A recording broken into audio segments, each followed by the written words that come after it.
talk a little bit? I'm only going to be a minute. Introduce you to our speaker today, and again, thank you to Mapleview for our nice goodie bags. Thanks. So yeah, my name is Laura McMahon. I'm the admissions director / marketing director at Mapleview Health and Rehab Center. We offer short-term rehab, long-term care, and we also have a specialized secured memory certificate for people that have dementia or Alzheimer's disease. But all the staff have been trained through the Alzheimer's Association, so we're the experts, you know. So I'm sure some of you are familiar with Mapleview. We get a lot of referrals from Wethersfield. We offer everything: PT, OT, speech. We have services that come into the building, such as dental, podiatry, audiology, psychiatry, ophthalmology.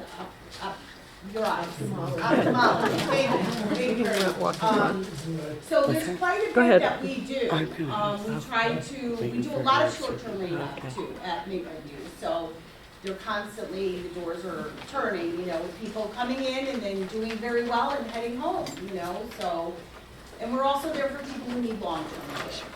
So, does anybody have any questions that I may be able to answer? Yeah, okay, that's fine. But I gave you all a bag from Mapleview. There's some promo items in there. My card is in there. Should anybody, you know, want to come and take a tour or have any questions, feel free to reach out. Okay. So I hope you enjoy your program today. Thank you. Thank you. Thank you, everybody.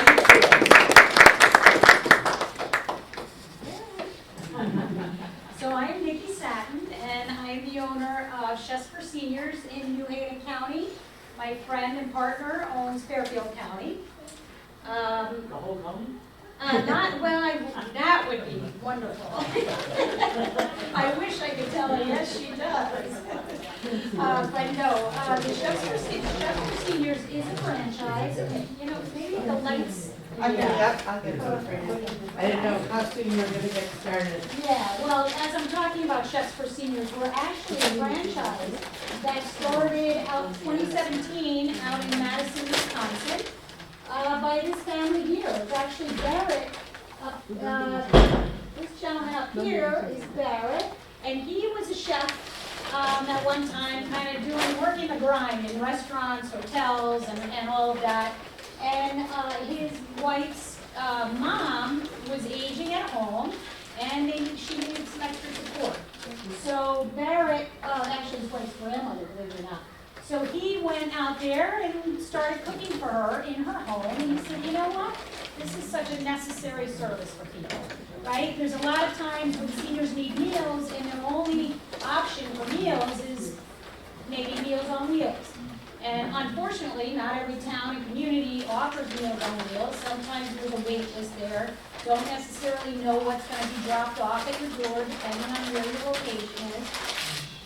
So Barrett kind of, you know, felt like this would be such a wonderful service. And he then talked to his son Nathan, and Nathan was in college out in University of Wisconsin at the time, and presented this concept as a business. And so many people, it resonated with so many people that they actually received grant money to go out to the West Coast and learn about building a business. And here we are. So when I started and bought the business about 3 years back, I think we were somewhere around 60, 70 franchises. Now they're up close to 100 in just 3 years, maybe more now. So we're finding that there's a need for this type of service across the country. What we do is we go into our clients' homes, and we have a little bit of a companionship service as well. And we cook in their kitchen. We bring our own tools. We bring fresh produce, meat, fish, poultry, and we package, label, and date food. We prepare right there, package, label, and date food, and stuff in the freezer and fridge. So we leave behind about, 10 to 12 meals for that week or the next 2 weeks. And then we revisit, and we often work with aides that are in the home as well, if that's necessary. But we have very young and active seniors too that are coming out and that are coming in from the Gulf course, or volunteering, when you maybe still working and just need that extra help and want to eat some good homemade wholesome food. So that's what we do. This, I do have favorites. This is not my client, but this is my grandmother. Yes. And believe it or not, my grandmother will be 100 years on April 12th of this coming year. Yeah, she still gets on her little bike, she's got a bike in her living room. She gets on her bike in her living room and, gets those legs moving. At 90 years old, that picture, believe it or not, at 90 years old was taken on an airplane. We were flying to Italy. Wow. So she got to see unfortunately my grandfather never got to see and meet his family over there, but we were able to take her to visit her in-laws and our family farm and everything over in Italy. And here she is, this was a recent photograph. I try to update that because I've been doing this presentation for a couple of years now.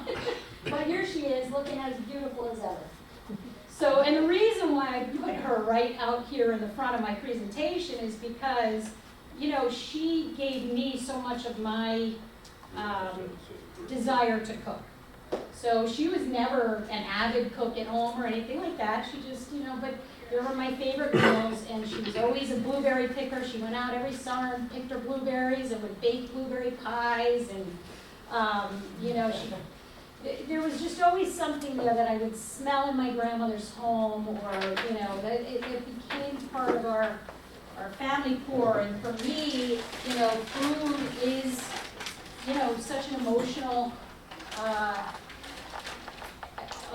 experience, right, that we share with each other and our families.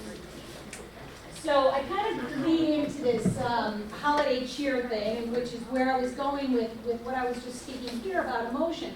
So one of the things when we're eating and we're dining together, like in a setting like this, we're talking, right? We're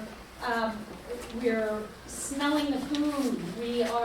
When somebody's in the kitchen, you can hear the sounds in the kitchen. I bring my meat mallet, I'm counting on chicken, or you hear, the teapot go off, or but you're sensing. There's so many sensory experiences when you're cooking. I actually have a client up in Madison, Connecticut, and she is going through dementia, and her husband had asked me to come in and just help out with food. Well, she comes in the kitchen with me, and she peels potatoes, and she likes to wash my dishes. I always say when I'm getting ready to leave her home, I want to take her to my next. I want to hire her as my sous chef. So, it's a shared experience when we're cooking and when we're eating, and that makes it kind of extra special, right?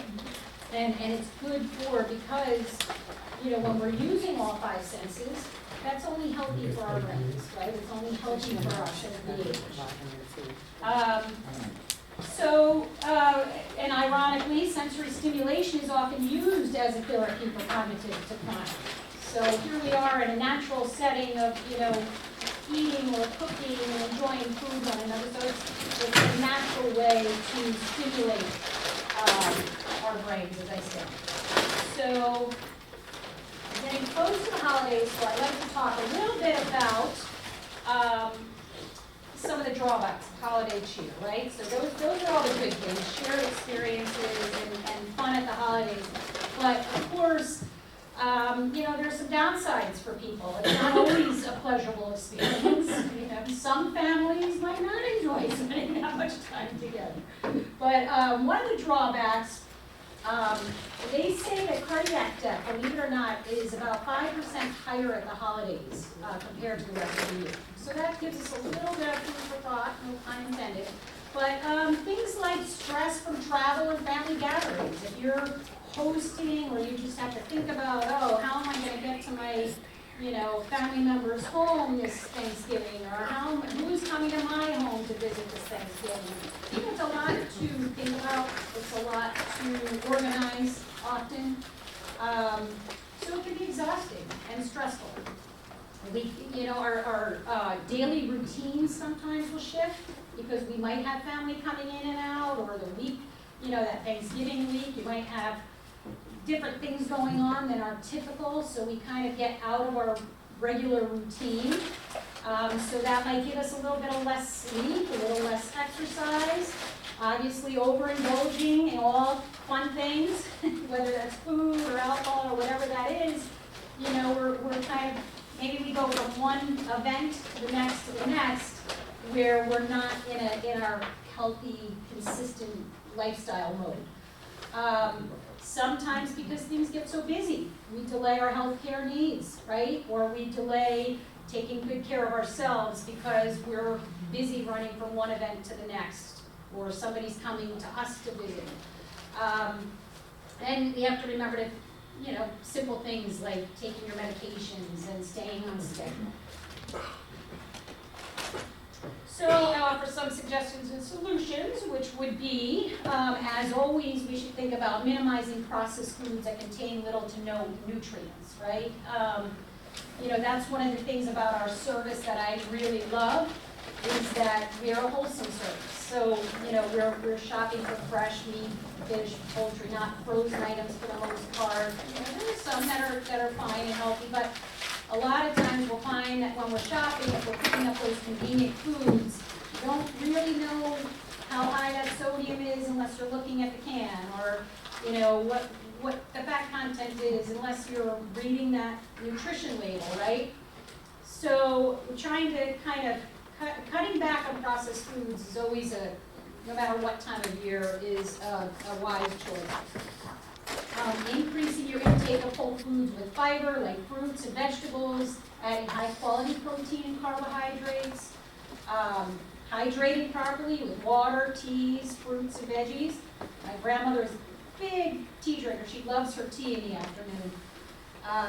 Eat small meals, consume healthy snacks throughout the day, so you're not overindulging on one big meal, right? So, you know you're going to that holiday event, you know, maybe you snack a little bit in the morning, eat a little less in the morning, make sure you're getting something again in the evening, so your blood sugar's not going like on a roller coaster ride, right?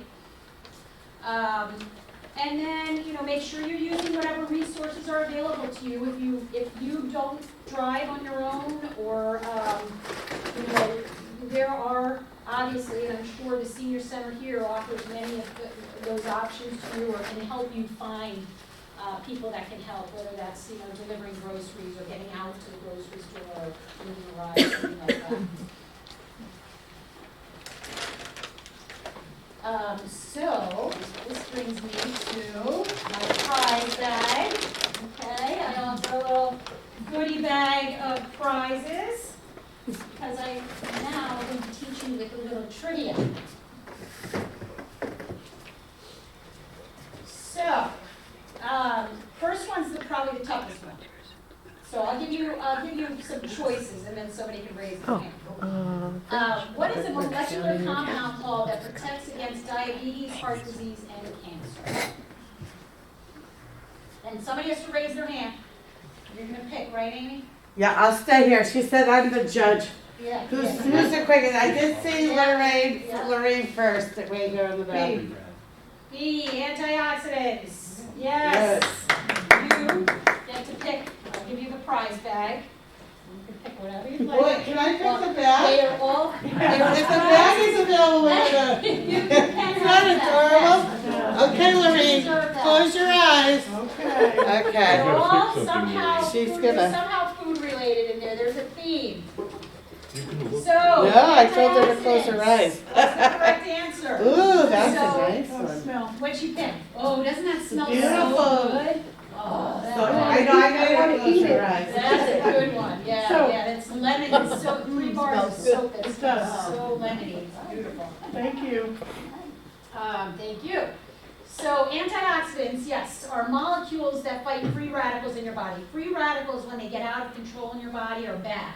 That's what we need to know about that, okay? If they get out of control, that's where illness, sickness can start, right? So antioxidants help to combat that.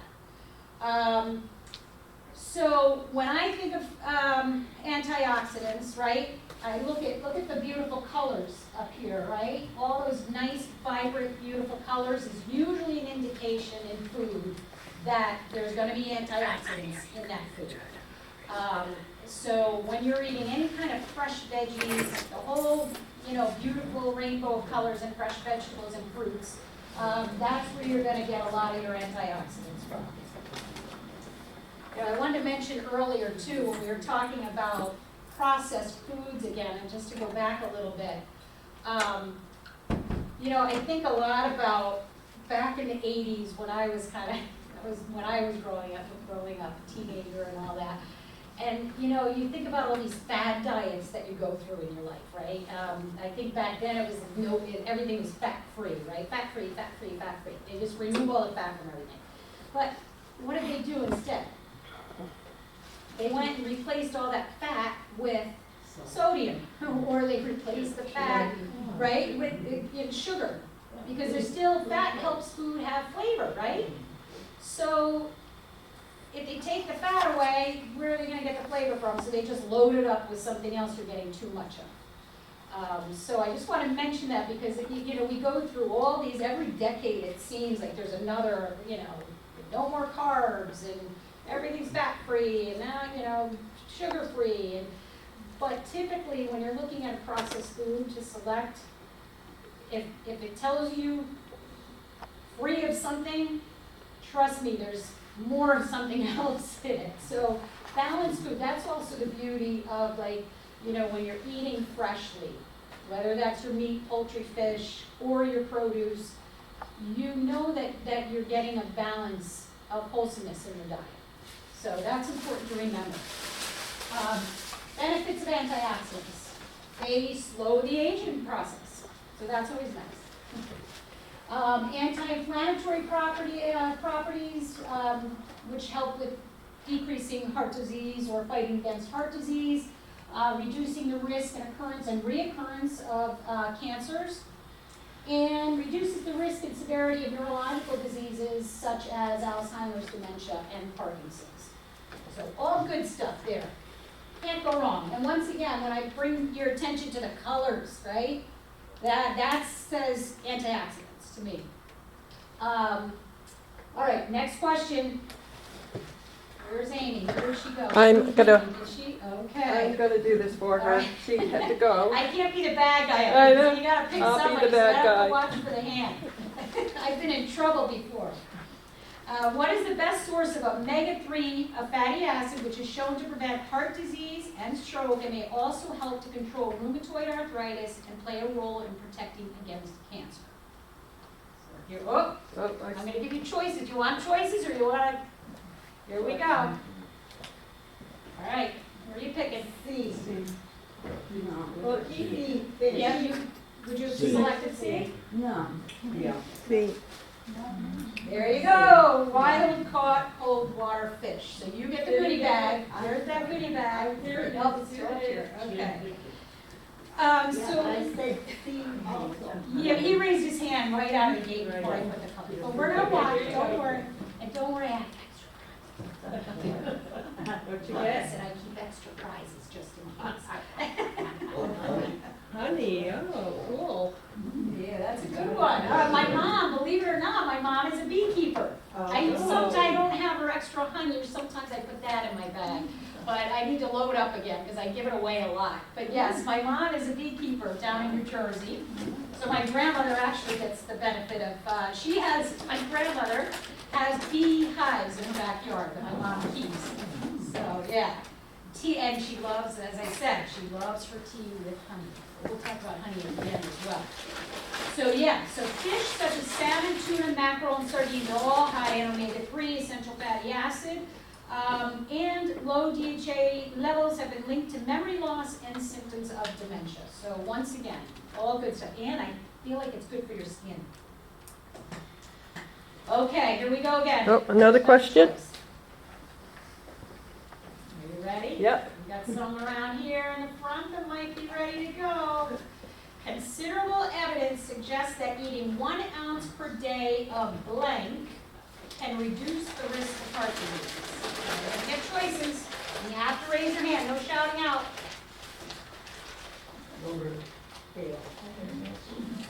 She raised her hand first. There you go. D, walnuts. D, you guys are smart. Wow. D it is, Yeah. walnuts. Because walnuts are rich in vitamin E, which plays a large role in cognitive function in the brain. It can also help reduce your risk of Alzheimer's disease. And I can attest to, once again, going back to my grandmother, whenever I was at her house, she would have a big old bowl of nuts. But they were in the shell. My grandma, like, we didn't have bags of shelled nuts all the time, right? She had a big bowl with a nutcracker. And every Christmas, I would want to make hazelnut cookies, and I'd have to crack the hazelnuts, each one by hand, and sure enough, a hazelnut would fly off across the room in the kitchen. There goes the hazelnut again, trying to crack those. But I can tell you, my grandmother, she's she hangs there right with the best of us when we're having a big conversation at the dinner table and all that, and she has been eating, she probably ate a handful of nuts every day, and still does. Okay, this sweet treat has been shown to have positive effects on heart health as well as the immune system. All right, we ready? No shouting out, gotta raise the hands. A, honey, B, coconut, C, maple syrup, or D, dark chocolate. Dark chocolate. There you go. Dark chocolate. Woo! See, I knew it was coming around. You get the prize back. All right, dark chocolate. The high content of antioxidants, once again, antioxidants, here we go again, can help lower your blood pressure, which reduces the risk for stroke and heart attack. So who would have ever thought that chocolate could do that for you, right?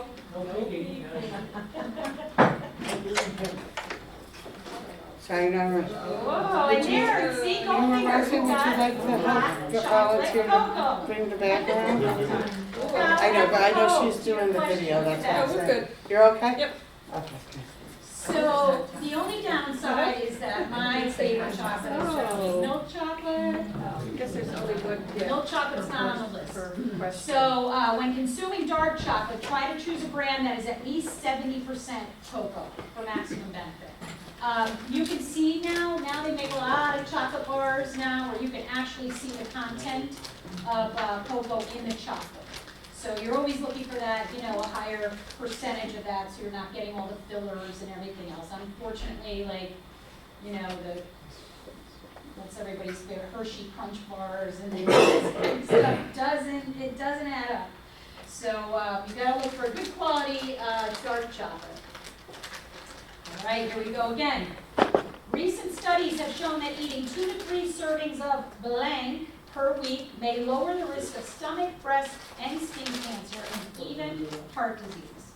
All right, no shouting out. Here we go again. You ready? Here we go.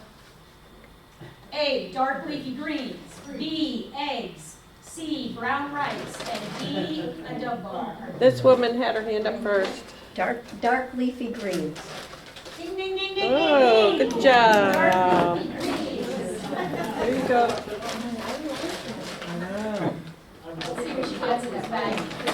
Oh, Oh, she got the nut bars, right? nut Yes. bars. Cashew nut and A lot of good things. All right, so dark leafy greens, spinach, kale, and Swiss chard have been known as superfoods for years. Everybody know the term superfoods these days? Have you heard that? It's a big buzzword today, superfoods. So all of these, pretty much all these foods that I had put up on the board are considered a superfood. Superfoods are a term that they use in nutrition now, in marketing wholesome foods, where they kind of contain stuff that really, when you're eating them consistently, is really nutritious and healthy, extra nutritious and healthy for your body, because it has a broad range of benefits. So dark leafy greens, and believe it or not, dark chocolate is considered a superfood. So here we are with dark leafy greens. So for years, they have high vitamin A content, E, C, and K. In addition, they contain carotenoids, antioxidants that protect cells, once again, that help prevent against cancer. They can easily be blended into a smoothie, added to a favorite pasta or a meal. My trick is I always keep a big, one of those big plastic containers of baby spinach at home, but they have like kale, they have all kinds, right? So all this stuff now you can get clean. You don't even have to stand at the sink and chop it and, you know, and wash it and all that. They have all this stuff that comes clean right out of the package. So I always say, you know what, if you're gonna grab that can of soup for lunch or something like that, or have some, take a nice big handful of that spinach and toss it right into your Lipton noodle soup if that's what you're gonna eat for lunch that day. You know, it's very easy to kind of, you know, throw those dark leafy greens right into anything. You're having a salad with iceberg, throw a handful of baby spinach in there. You won't even know, right? You can't even, you won't know the difference. I mean, and it only helps, you know, helps your body. I'll sometimes use clean baby spinach or something on a sandwich rather than lettuce. So it can be used in all different eggs in the morning, omelets, scrambled eggs. The reason I like it so much is because it is high enough in moisture content that it steams so quickly. So you just take that handful right out and it just cooks right down, steams right down. So, you know, handful into your scrambled eggs in the morning. Okay, so top 10 anti-inflammatory foods. I get all 10, I think I got something going. So avocados is on that list. Once again, when you're reading this list, you could think almost in terms of those colors again, the rainbow. So the avocados, the beets, how rich in color beets are, cherries, fatty fish, chia seeds. Chia seeds are funny little, I'm not a big fan, but they're super good for you. A lot of people are eating chia seed pudding now. You can find those out there. They're funny. They're almost like a little sesame seed, but then when they get mixed into something or combined with some water, they get almost like a little gelatinous texture around them. But people eat them like crazy now, and they're really good. You could throw them into granola or over your yogurt, anything like that, into your cereal bowl. Turmeric. Does everybody know what turmeric is? No. So turmeric is actually a root. You can find the turmeric powder. So the turmeric powder you would recognize as being that bright yellow spice that you see on the shelves. Not saffron, but like it's bright yellow like saffron. And it comes in the form of a powder. But there's also the fresh turmeric, which is a root. Looks a little like ginger, a little smaller than ginger. But turmeric was actually used to dye clothing. It's one of those foods that was used throughout history as a dye, a natural dye. But very good. Like a lot of people will put turmeric into tea, infuse their warm milk with turmeric and that kind of thing. Broccoli, so cruciferous vegetables, Brussels sprouts, broccoli, cauliflower, cabbages tend to be added together. There's one missing, and I can't remember which one it is. Peppers, leafy greens. What's the other one? I don't know. I can't remember now. What's that? Cauliflower. Well, that would be up there with, I kind of keep, with broccoli, I would say cruciferous vegetables in general. So Brussels sprouts, cauliflower, broccoli are all good ones. No, not beans, not beans. Asparagus. Spinach. Cabbage? Can't think of it. Maybe lettuce, maybe lettuce. Thank you. Okay, has anybody heard of the DASH diet? Yes. All right, so that is one of the diets that we base a lot of our recipes on for our chefs. So the DASH diet is similar, you've heard of the Mediterranean diet as well, right? So we were talking earlier about these fad diets, okay? This is not a fad diet. I would say that the Mediterranean diet is not a fad diet. Like there is proven research, proven, historical data that the Mediterranean diet is a healthy, nutritious diet.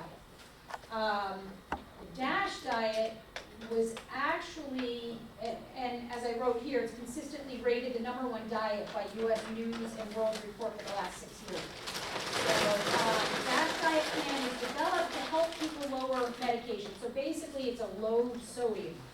It was the primary reason for the DASH diet. So that was the goal of this.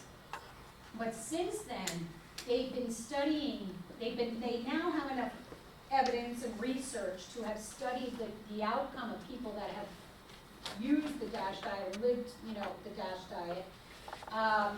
So now they're seeing all the results of this that are much bigger than just having lower blood pressure.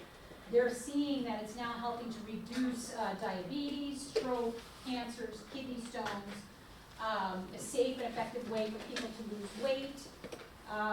So, as I said, we use the principles of the DASH diet when we cook. The beauty of the DASH diet is really nothing's left out of it. You have everything. Even red meat. Like a lot of these diets will say no red meat, right? But the DASH diet allows for some of that. They just keep it moderate, right? Like everything else, try to keep it balanced and moderate.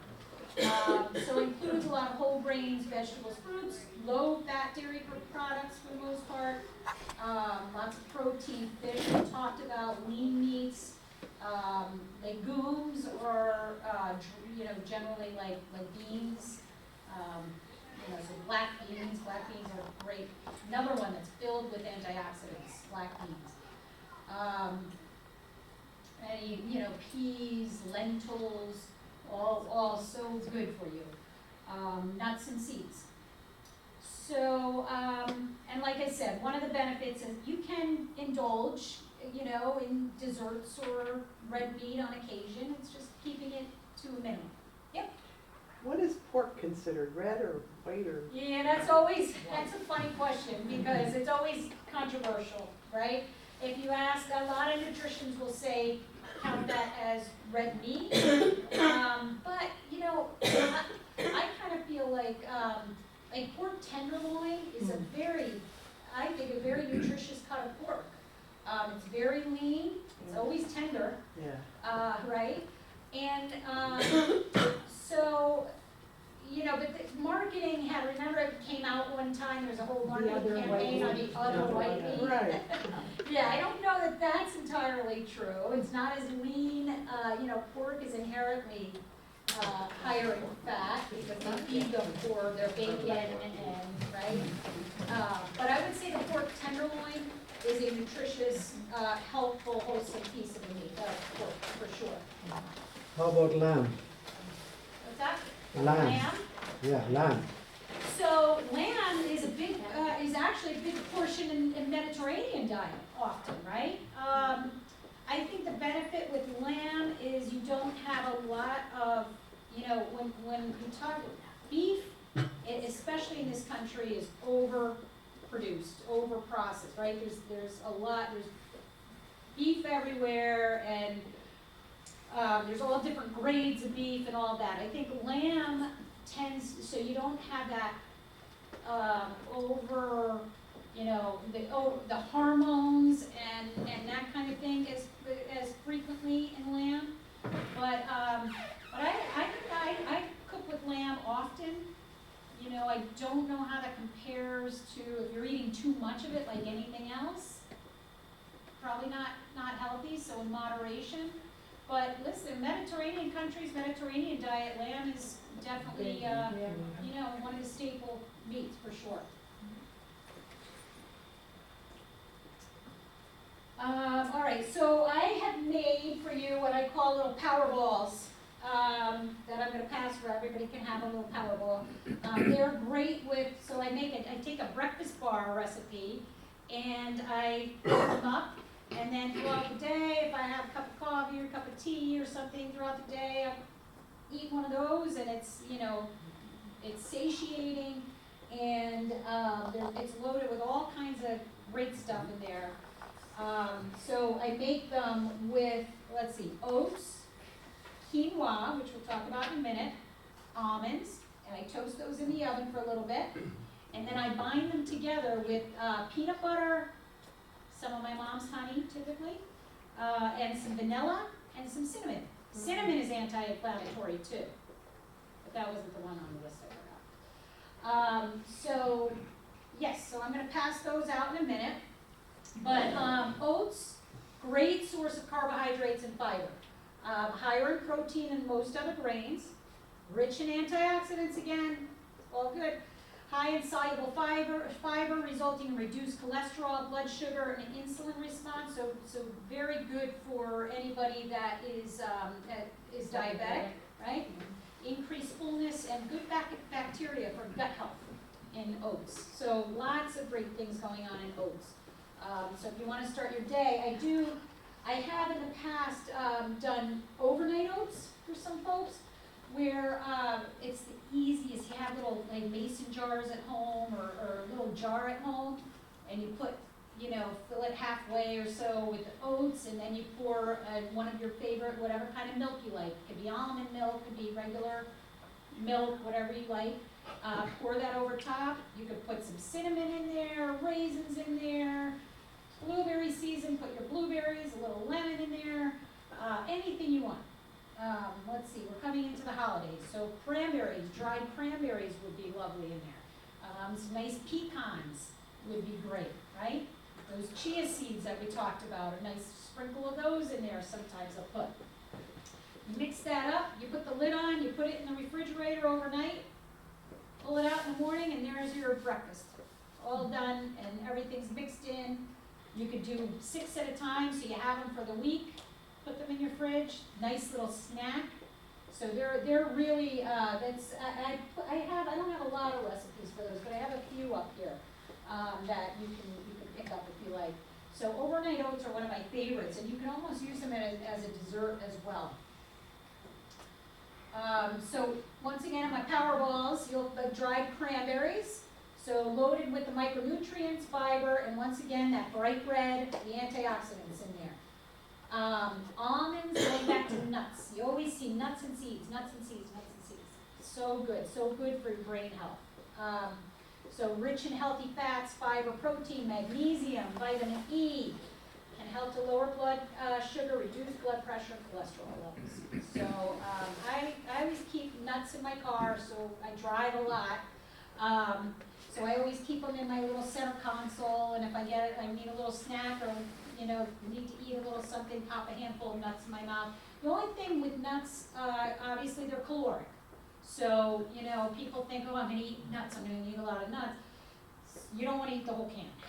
And sometimes they're hard to stop, especially if you get like those nice roasted nuts that have fun flavors on them and all that. You got to be careful, because then I put those in my car and I just drive like this. So you do have to be careful with sodium and that kind of thing. What's the best kind of nut? And I thought you probably mentioned one thing that I was thinking. You have salted nuts, you have roasted nuts, you have regular nuts. Well, I would say the best kind is probably an unsalted nut, especially for most people in this room. I do know some people that try to get salt, that need salt in their diet. That's rare. But most people are trying to keep sodium to a minimum, so it's always better to not buy a salted nut, because they're going to be very high in sodium. They have low sodium nuts out there now. But I try to mix them. It's another thing, like that baby spinach that I do at home. I kind of keep nuts in my pantry or on the counter, and if I'm eating a cereal, or like I said, I'll throw a piece of fruit in my car. If I'm going to be driving for a while, I might not get to my lunch or something like that. Have just an almond that's unsalted, and each nut has their characteristics are a little bit different, but all good. What's an interesting one is my grandmother, again, this is mostly my grandfather. He always liked those Brazil nuts. Yeah. Remember those, right? So they're hard to crack. I used to get frustrated as a kid trying to say, I'm not eating those, they're just too hard. But I was just reading recently about those, and those are really good for selenium, which is good for your mood, for your mood. So I picked up a thing of those last week at the grocery store. They had them, thank God they were out of the shelf, but not salted. And I kept those in my car for a week and probably ate too many of them, but I felt happy.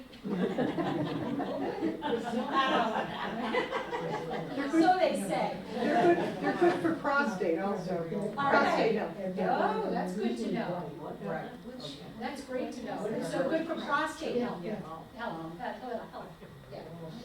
Yeah, see, it's so interesting when you really look at all these foods. There's so many little nuances as to how they can help. So if you pinpoint something in your own body that you might want to, address or be aware of, all of these natural foods, or might be something in it for you. My grandmother, another thing, blueberries. She always had blueberries, and she still eats her blueberries. And she always, her favorite cookie, oatmeal raisin cookies, right? Yeah. So all these things, it's funny because when I was putting this together with all these foods, I didn't have her picture up there yet. I didn't know I was going to put her on there. But I'm like, wow, all these foods she ate throughout her life. And look at how fit and, active and healthy she is. So for her, it was always the nuts, the blueberries, tea was big for her. And still, I shouldn't say was, she still, and her honey, all of those things she still eats to this day. And then they all evoke, when I'm eating piled blueberries, I always think of my grandmother. We used to go blueberry picking with her. So the quinoa, so in here you won't even know it's in. If I didn't tell you, you wouldn't know it's in there. But quinoa is like a little, let's see, it's like a little bitty, yeah, a little bit, kind of like a rice, but a little bit of a Green. little crunch. It's funny when it cooks into almost like a little snail form. But high in fiber, supports lowering risk of diabetes, heart disease. But the other thing about quinoa is very high in protein. So sometimes I'll take quinoa and like just have some cooked in my fridge and toss it into a salad or something like that, just to get a little bit of extra protein. But that quinoa is in those, and like I said, you won't even know it's in there. And then honey. As I said, Mom's a beekeeper, so I like honey in particular. Antioxidants, anti-inflammatory, antibacterial properties. I mean, the history of honey, there's books about just honey. It's the one food on the planet that does not go bad. They have found jars of honey in the pyramids, right? And the great Egyptian pyramids that date back eons and eons ago. It's still good. Like honey never goes bad. Isn't that crazy? But shouldn't it be raw honey? Yes, that's a great point. So there's actually an entire documentary. Did you see it on Netflix? There's a documentary about honey on Netflix. It is one of those markets that have kind of got hijacked, right? Where, they take honey and will actually add high fructose corn syrup, and so it's not and then shipping out of other countries where they're mass shipping it into the United States. So it's not truly a natural raw honey, right? So you do have to be careful. That's a great point. You do have to be careful when you are purchasing honey that you are getting a raw honey that's, local is the best. If somebody is locally producing honey, it's great, it's great for the bees, for the bee population, which is another problem, right? Is your mom nearby? My mom's in New Jersey. Oh, okay. Yeah, I wish. She has to bring me, now she brings me big, trays of it because I started giving it away to my clients. So I'm like, Mom, I need more honey. Yeah.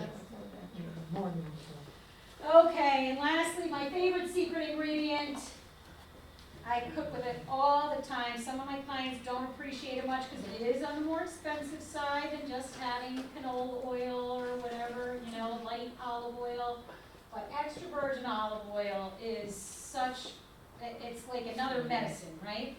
When I went to the Culinary Institute of America, the chefs used to call it the sixth mother sauce. So we had all our mother sauces, right? The brown sauce, red sauce, bechamel, white sauce. Extra virgin olive oil. It's one of those, it's got so much flavor, and so you can use it as its own sauce, but I tend to cook with it, and my cholesterol, you know, I like to eat, I'm not gonna lie, I'm a chef, but I have to say, you know, I always attribute my cholesterol, my good cholesterol, to extra virgin olive oil. But you know, so I'll read this quote that I found. And the quote came from the Cleveland Clinic, so it's, you know, this is a legit source. With modern medicine, many people are outliving their brains. So we want people to live longer, and we want them to be able to live longer and have the capacity of their brain and not go into that cognitive decline. There's many factors that go into brain health. Olive oil is one factor, but it tends to be in all the studies that we are seeing that are relative to increased brain health. So when they are studying, you know, brain health in people, and all of these studies seem to kind of point back to what their diet is. So when you look at like these, you've heard of blue zones, right? Has everybody heard of blue zones yet? Yeah. So the blue zones are areas of the world where people are living into their hundreds. So they've researched and active, you know, living well into their 100s as active people, healthy people. And one of the things in these blue zones that they find is, you know, is the type of oil that they're using, you know, tends to be a natural, extra virgin olive oil. So, you know, obviously the Mediterranean diet is a huge one, right? So, yeah, so that's an interesting little tidbit there. What else? And I would say if you keep good food in your fridge, you'll eat good food, says Erica McAdams. And this is actually one of my clients. I took a picture of her. She's one of my, you know, healthiest clients. She always has her refrigerator. I can always come there and know she's gonna have some, you know, fruits and veggies and good stuff going on in the fridge. So, there we go. So, does anybody have any questions? Yes. Talking about the olive oil, sometimes the olive oil is so heavy. Is the light as good as if you purchase the light, or is that as good? I think the trick with the extra virgin olive oil is that it is first pressed. Okay. So that means that it hasn't been pressed prior. So you're getting the most concentrated olive oil when you're using extra virgin. Okay. I mean, it can be wasteful when you're frying with it, and you know, because the smoking point isn't as high as a regular oil is. So if you're Right. sautéing and that kind of thing with it, you're probably, you know, minimizing the properties that you find. So, you know, most people will use extra virgin olive oil in their salads and that kind of thing, but in their salad dressings. What else? But I tend to use it. I really do. I tend to use it for just about everything. Extra For virgin. big, Costco has great price on olive oil, and I pick up my big container, and that's what I tend to use. But but there are different.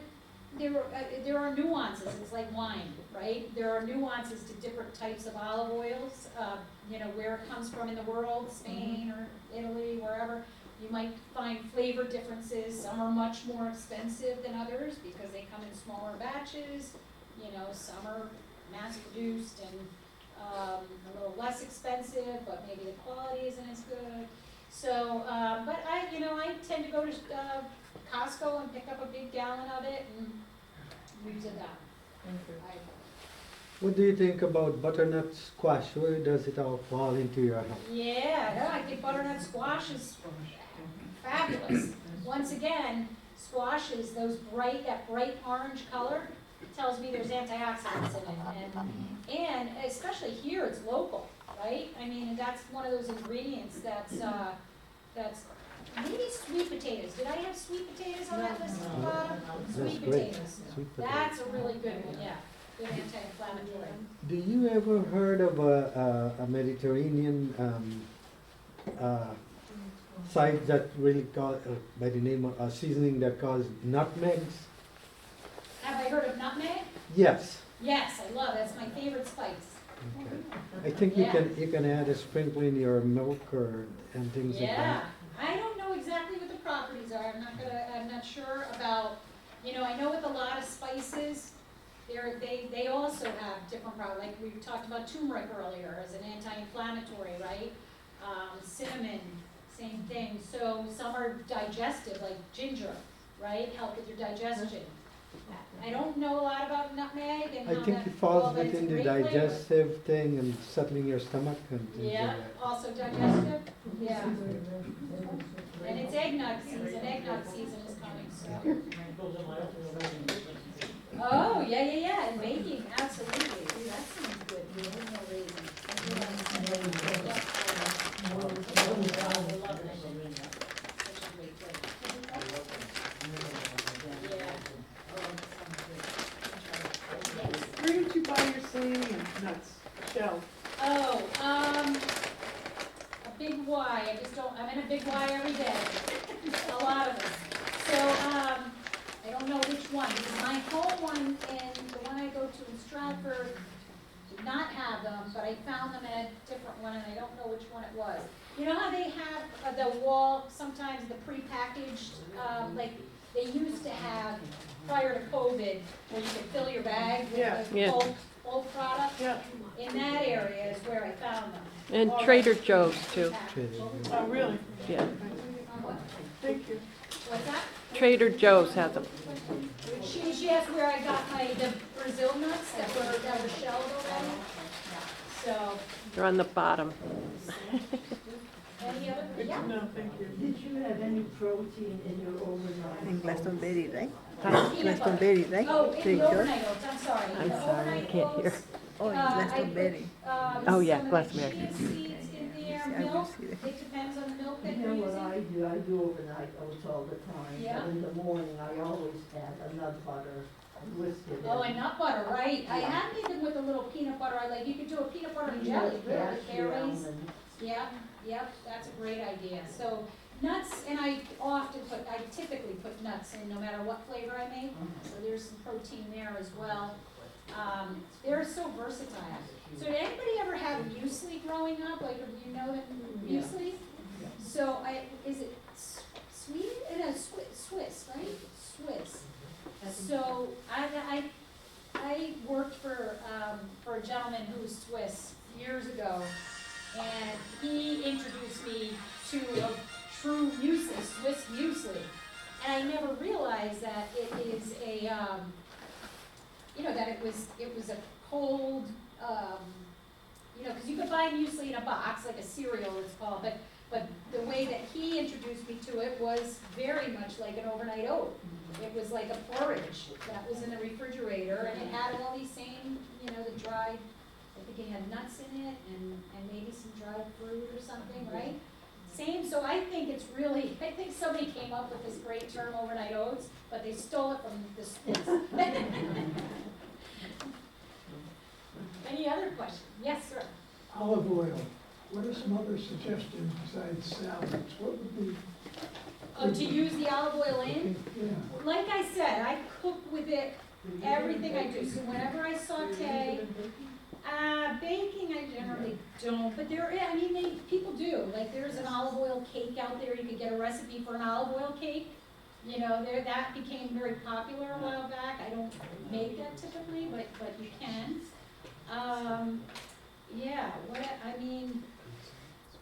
Pretty much anything that I cook. Instead of cooking oil, when they say I use cooking extra oil, virgin olive. I know it's expensive. it does have a flavor. But it has more flavor, and I know I'm getting, good stuff in my body when I use it. So that's one of those things that I will pay more for. But it does burn at a lower. So it gets smoke, its smoking point is lower than most oils, for sure. So if you're really getting something, and you don't want to deep fry in extra virgin olive oil, that's for sure.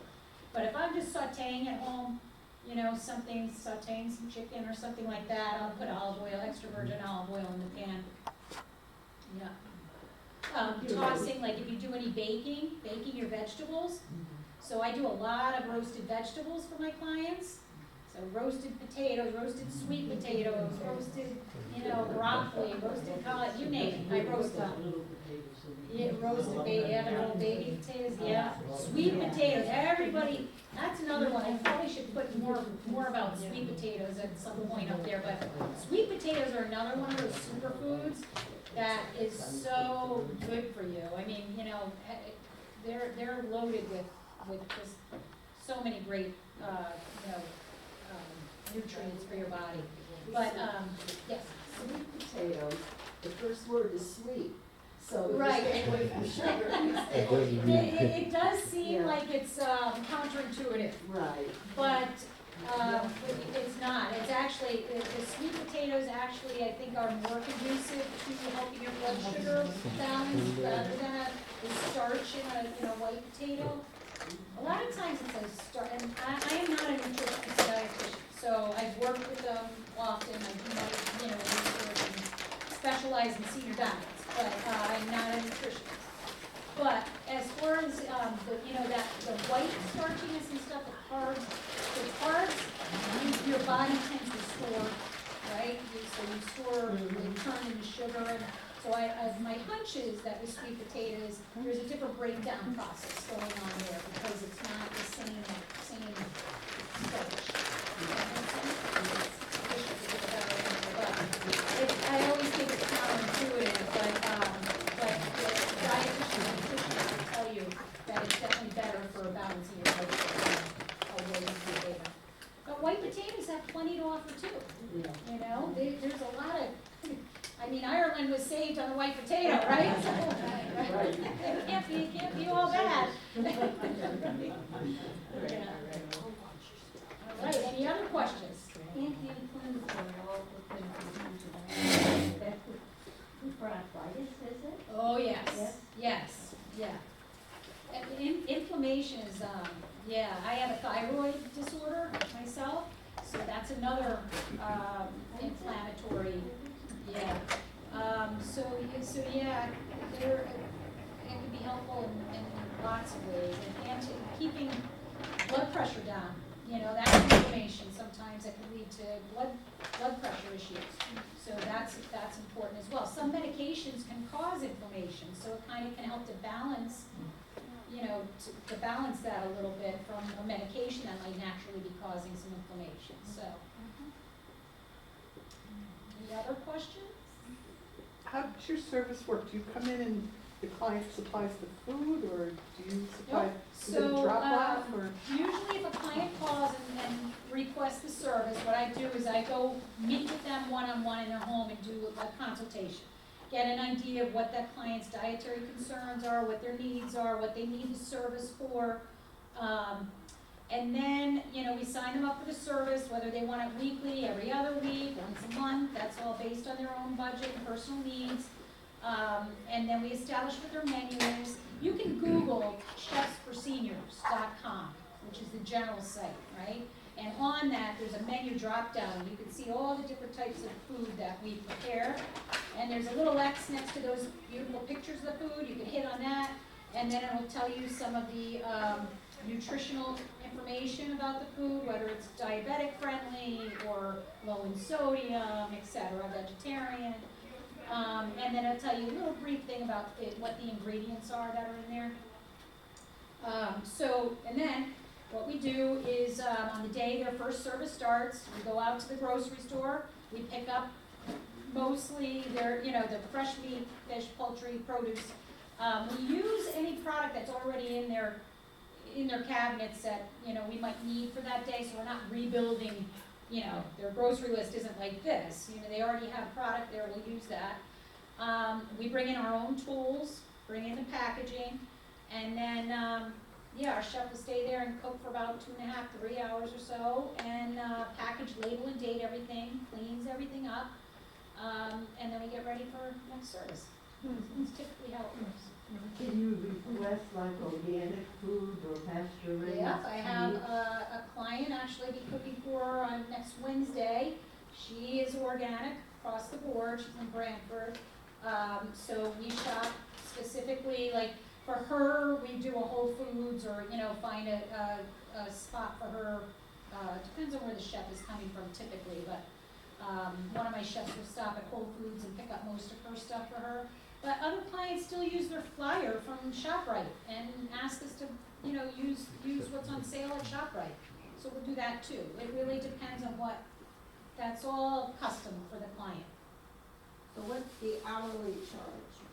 So the hourly charge is very similar to what we charge for you know, if you can afford a cleaning person coming into your home, you can afford our service, basically. So it really depends on, you know, if you're getting a typical service or if you have a custom service. So custom service might be stopping at multiple grocery stores along the way or asking for extra meals or that kind of thing. So there's a little, you know, kind of really depends. But typically it's the same cost as you would pay a cleaning person to come into your home for 3 hours. The only addition is the through cost on the groceries. So there's also that through cost on the groceries that, you know, we go out, pick those up, and that our clients get that receipt, so everything is itemized, so they can see exactly where their money was spent. Is it like a once a week or?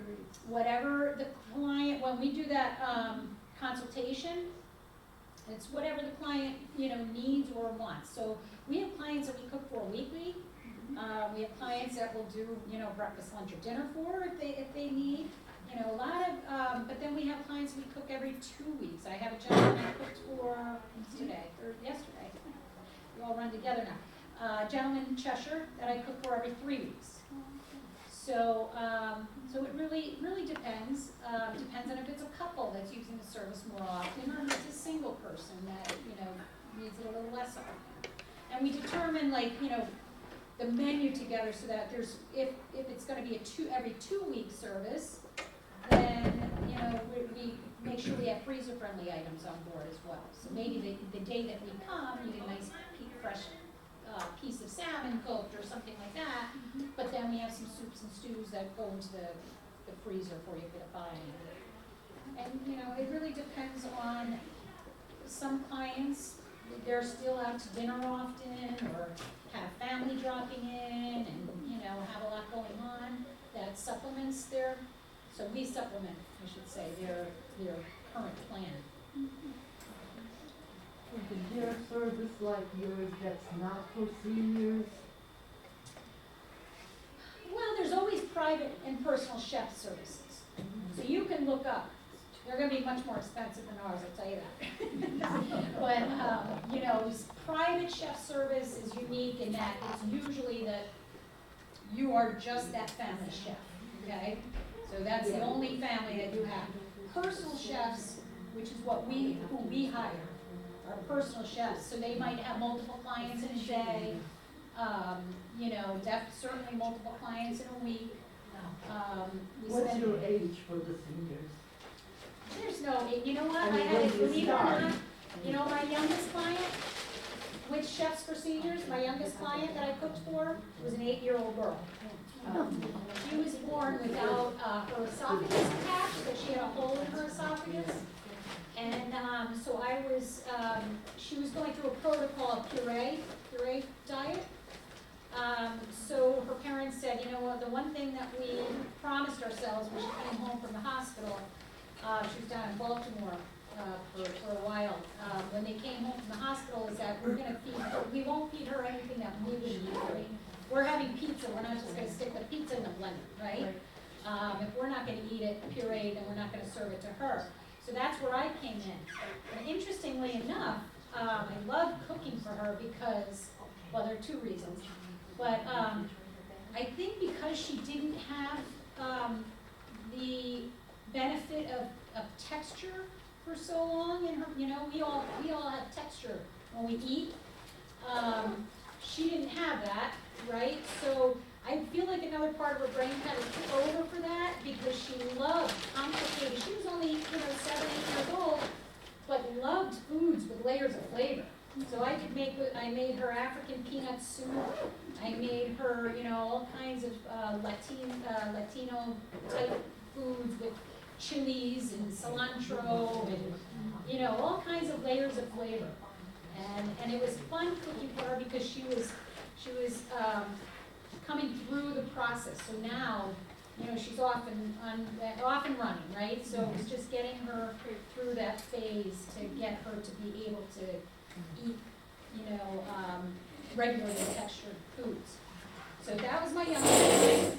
I had a mom find me from Canada. Her son was going through a residency as an OBGYN, delivering babies in a hospital. So he would get up at 5 o'clock in the morning and not get home until 9, 10 o'clock at night. And apparently he had to go see a doctor himself because he wasn't feeding himself well, and was getting dehydrated, wasn't eating right, and nobody needs that delivering your baby. So the mom, said, would you mind? I want to give him this as a gift. So I started cooking for him to make sure he had, healthy, nutritious meals that when he, come home or to take to work with him. Now they finally feed him at the hospital, thank God. But for a while, he didn't have that benefit. So I had all different types of clients. That's the beauty of it. It's been really, fun. It's not really just seniors. And that was the question, right? See, I go off on a tangent. But yeah, it's definitely not just for people. So many people need a service like this, and same thing with somebody going through rehabilitation, no matter what the age, that is coming home for temporarily can't get into their kitchen to help cook foods. I've had plenty of clients that we've helped out just to get over a hump. Came out of cardiac surgery or hip replacements, knee replacements, and can't get around so well for a while. We're just there temporarily. Do you have an outfit in New York City? I know we did. I'm not sure if we still do. I'm not positive about that anymore. I know we did. That's a hard one to get around, I'll tell you that, so I'm not sure. We have several in Massachusetts, Maine, New Hampshire, lots down in Florida, Arizona, Oklahoma, all the way out the West Coast. So all over the country. Did you say you started this? I am not, no. If you remember the very beginning, the franchise owners, yeah. So they started this back in, 2017, I feel like? But I bought my franchise, New Haven County, 3 years back. But Cheryl Beeling, my very good friend, she comes from the nonprofit sector, so she came from Make-A-Wish Foundation. And I saw her online one day, she's wearing a chef coat. I said, Cheryl, what are you doing wearing a chef coat? And she said, well, I found this fabulous company. And I bought Fairfield County, not the whole county, just the franchise. And so she started cooking down in Fairfield County, and I said, I would love to, check this out with you. You want to come cook with, can I go cook with you? And I cooked with her for one of her clients, and I just thought this is such a great service. Because Amy, I don't know if you know Amy Foreman. Do you know Amy Foreman?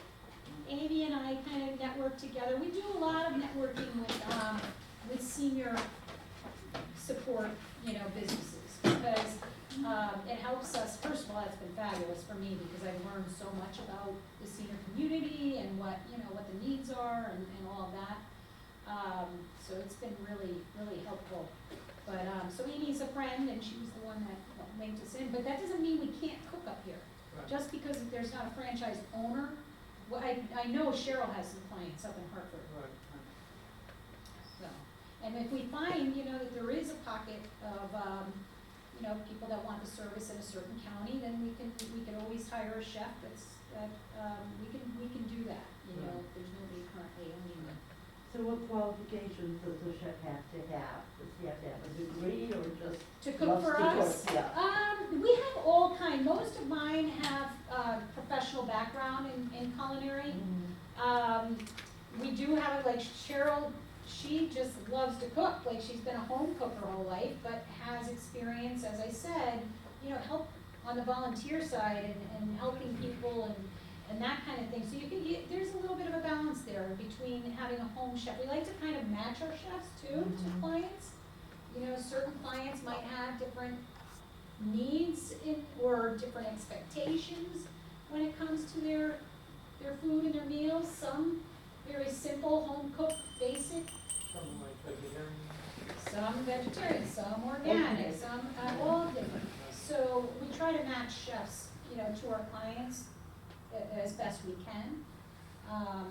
But we're a service just out there to help. But everybody goes through a background check. That's always, and everybody goes through training. We train our chefs. They have to have a ServSafe certification, which means that they're certified in safety, food handling.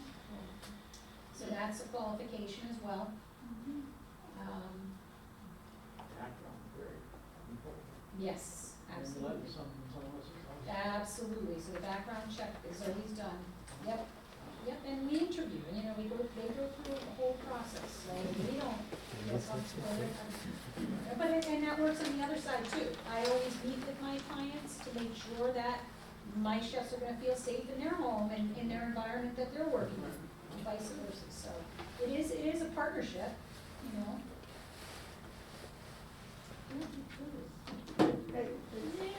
It's kind of like a needed. It is, everybody, that's one of the big things up, right?